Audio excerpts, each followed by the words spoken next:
అప్పుడే జడ్జి రాజేష్తో నిన్ను నీ భార్య కొట్టడంలో అసలు తప్పే లేదు, నేనైతే ఇంకా 4 తగిలించేదాన్ని అని అంటుంది. అప్పుడే వెనుక నుంచి అన్న రాజేష్తో ఆడవాళ్ళకి సంపాదన కూడా కావాలి అని నేను చెప్పమన్నాను కదా అని అరుస్తూ ఉంటాడు. అప్పుడే జడ్జ్ అన్నతో మీరు ఒక్కసారి లేచి నిలబడండి అని అంటుంది. అతని ఫేస్ ని చూడగానే జడ్జ్ నువ్వే కదా విడాకులప్పుడు ఇక్కడికి వచ్చి నీ భార్య కాళ్ళు పట్టుకుని ఏడుస్తూ ఉన్నావు అని చెప్తే రాజేష్ ఇదంతా విని షాక్ అయిపోతాడు. దాంతో తన అన్న ఎలాంటి వాడో రాజేష్ కి అర్థమవుతుంది.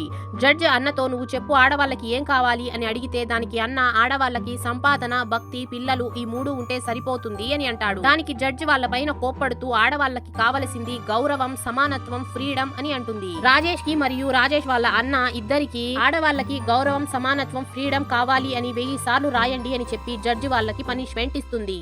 అప్పుడే జయ జడ్జితో మేడం నేను రాజేష్తో 5 నిమిషాలు మాట్లాడాలి అని అంటే దానికి జడ్జ్ సరే మాట్లాడుకొని మీకు విడాకులు కావాలా లేదా అని చెప్పి డిసిషన్ తీసుకోండి అని చెప్పి వాళ్ళిద్దరిని బయటికి పంపిస్తుంది. ఆ తరువాత ఏమైందో తెలుసుకోవడానికి పార్ట్ 38 అని కామెంట్ చేసేయండి.